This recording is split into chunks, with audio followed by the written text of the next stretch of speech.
রাধে রাধে বন্ধুরা, কেমন আছো সবাই? আশা করি সবাই খুব ভালো আছো আর অনেক অনেক সুস্থ আছো। আমার নতুন একটি ব্লগে তোমাদের আবারও সবাইকে স্বাগতম। দেখো, আমি রান্না করছি আজকে ডাল নিরামিষ, তারপরে হচ্ছে কাঁচা কলা বাটা। আর এই যে এটা দেখছো না, এটা হচ্ছে আমি চিকেনটা ম্যারিনেট করে রেখেছি, ওই সলিড চিকেন যেগুলো। তো এগুলো হচ্ছে আমি চিলি চিকেন বানাবো আজকে। তো দেখো, ডাল প্রায় হয়েই গেছে, মানে খাবার প্রায় কমপ্লিটই, সব কিছুই আমার নিরামিষ হয়ে গেছে। কলার কাঁচা কলা বাটাও হয়ে গেছে। তো কাঁচা কলাটা বেটেছি হচ্ছে রসুন ফ্রাই করে, আর হচ্ছে তার মধ্যে কালো জিরে ফ্রাই করে দিয়েছি। ঠিক আছে, বেশ কালো জিরে দিলে বেশ সুন্দর একটা সেন্ট হয়, তো সেই জন্য আমার কালো জিরেটা বেশ ভালোই লাগে। তো ওয়েদারের অবস্থা তো দেখতেই পাচ্ছ, এত বাজে এত বাজে, সেটা তো আর বলে বোঝানো যাবে না। ঝড় তো ঝড়ই, তো তার মাঝখানে আমি আমার কিছু থালা বাসন ধোয়ার ছিল, সেগুলো ধুয়ে টুয়ে নিয়ে এসে এই দেখো, এই যে এরকমভাবে আমি কাঁচা কলাটা বেটেছি। এবার যদি কেউ রেসিপিটা দেখতে চাও তাহলে নেক্সট ভিডিওতে তোমাদের দেখিয়ে দেবো। আর হচ্ছে পাঁচমিশালি সবজি করেছি, তো এর মধ্যে আমি কিছুই দিইনি সেরকম, মানে জাস্ট ফোড়ন দিয়েছি।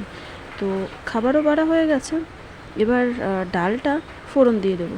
মানে আগেই খাবারটা বেড়ে রাখলাম, কারণ আজকে তো উঠতে লেট হয়ে গেছে, যেহেতু শীত মানে ঠান্ডা পড়েছে, তো বৃষ্টিতে উঠতে সবারই লেট হয়ে গেছে। বাবার জন্য সবার জন্যই ভাত বেড়ে রেখে দিয়েছি, যে ডালটা হয়ে গেলে নামিয়ে দেবো। ও ভালো একটা কথা কি জানো, এই যে আমি এখন এই মানে ডালের মধ্যে লবণ হলুদ দিয়ে দিয়েছি না, তারপরে হচ্ছে ডালটা অনেকেই দেখবে যে ডালটা যখনই ফোটে তখন একেবারে বাইরে বেরিয়ে আসে ওর ওই বাবলসগুলো। তো বাবলসগুলো বাইরে বেরোবে না কী করে বলো তো? এই যে আমি হাতাটা দিয়ে রেখেছি না, এই হাতাটার জন্য যত ডালই হোক না কেন, এই হাতাটা দিয়ে রাখলে বাবলসগুলো বাইরে বেরোবে না। তো আমার ডালটা অনেকটাই ফুটে গেছে, তো সেহেতু আমি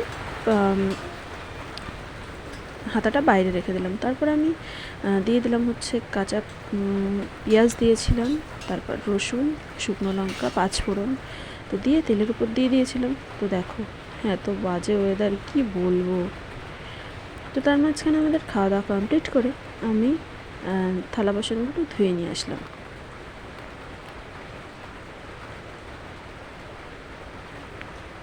থালা বাসনগুলোতে দেখি প্রায় আধ ভেজা হয়েই গেছে, কী আর করবো বৃষ্টিতে। ঘরের মধ্যে যেহেতু আমার বেসিন নেই, তো সেহেতু আমার বাইরে কলেই যেতে হবে। তো সেইভাবেই আমি গেলাম কলে, মনে হচ্ছে বাতাসে আমাকে উড়িয়ে নিয়ে চলে যাবে। তো যাই হোক, বেশ ভালোই লাগছে এই বৃষ্টি বৃষ্টি। আবার যখন গরম পড়বে তখন ভাববো, ওরে বাপ রে, বৃষ্টিই ভালো ছিল, আর এখন আবার বৃষ্টি হচ্ছে। এখন মনে হচ্ছে না রে বাবা, বৃষ্টি বৃষ্টি একেবারেই ভালো না, এই স্যাঁতসেঁতে আবহাওয়া একেবারেই বাজে। তো যাই হোক, তার মাঝখানে আমার মোটামুটি থালা বাসনটা ধোয়া হয়ে গেলে আমি তাড়াতাড়ি ঘরে চলে আসলাম। রে বাপরে, আর এই বৃষ্টিতে ভেজে যাচ্ছে আমার, যে যদিও আমাদের কলের ওপর একটা করা আছে, টিনের চাল দেওয়া আছে, চালা করা আছে। তো দেখো আমাদের কি বলে, ছাদের কি অবস্থা। এই যে এইগুলো দেখছো না, এইগুলো দিয়ে দরজাটাকে আমি ঠেকনা দিয়ে রেখেছি, কারণ দরজাটা রাতে ওই ঝড়ের সময় এত জোরে জোরে আওয়াজ হচ্ছিল, মনে হচ্ছে যা বাবা, হয়তো ঘর ভেঙে চুরে একেবারে পড়ে যাবে। তো সেই ভেবে ভাবলাম চলো তাহলে, আমি আমার হাজব্যান্ডকে বললাম ওঠো, এখন আগে দরজাটার কোনো ব্যবস্থা করে আসি। তারপর মনে হলো না, এইগুলো তো টবগুলোতে তো মাটি দেওয়া আছে, তাহলে টবগুলো 2-3টে টব সামনে রেখে দিলে আর হবে না ওরকম দপাস দপাস করে আওয়াজ। তারপর দেখো, এই যে গাছগুলো পুরো নষ্ট হয়ে গেছে, আর এখানে জল জমে আছে। তারপর কি করলাম, এইগুলো তো আবার সরাতে চেষ্টা করলাম, সরিয়ে এবার ছাদ থেকে জলটা বার করার ব্যবস্থা করলাম। তারপর এই যে দেখছো না ছাদটা, এই ছাদ পরিষ্কার করতে আমার মানে একদিন সময় লাগবে, পুরো দিনটা এর পেছনে দিতে হবে, না হলে এটা মানে ঠিকঠাক করে পরিষ্কারই করতে পারবো না। তাও যদি না শুকোয়, যতক্ষণ না শুকাবে ততক্ষণ তো এরকমই থাকবে, কারণ না শুকালে এই পাতাগুলো সরবেই না, এতটাই মানে বাজে। দেখো, এই আমাদের মানে আমার যে ছিল, দরজার সামনে যে ছাদটা ছিল, সেই ছাদটা উড়ে গেছে। তারপর দেখো, পকোড়াগুলো ভেজে নিলাম। ভেজে নেওয়ার পরে তারপর আমি গোপাল সোনাকে রেডি করিয়ে দিলাম স্নান করিয়ে। তো গোপাল সোনাকে স্নান করে রেডি করিয়ে দিয়ে আমি কি করলাম, গোপাল সোনাকে একটা মিষ্টি আম গোপাল সোনার প্রসাদে দিলাম। এই দেখো, তাও সুন্দর করে স্লাইস করে দিয়েছি, যেহেতু সব গোপাল সোনা খুবই সুন্দরভাবে প্রসাদটা গ্রহণ করতে পারে। ও তোমাদের একটা জিনিস দেখাইনি, যেটা হচ্ছে আমার ঘরে।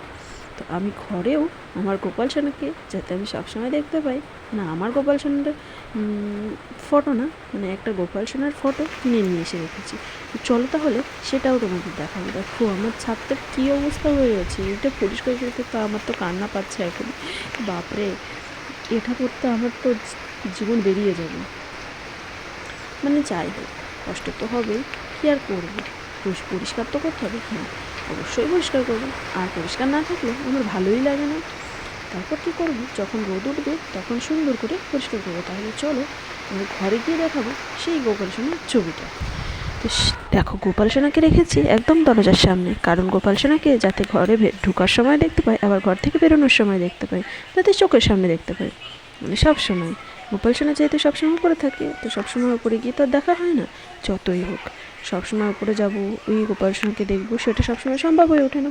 তো সেই জন্য ওকে গোপাল সোনাকে বাইরে মানে নিচেই রাখলাম, যে ঠিক আছে গোপাল সোনাকে সবসময় তো দেখতে পাবো একটু হলেও। তো আজকের মতো ভিডিওটা এখানেই শেষ করছি। সবাই ভালো থেকো, সুস্থ থাকো, দেখা হবে নেক্সট ভিডিওতে। রাধে রাধে।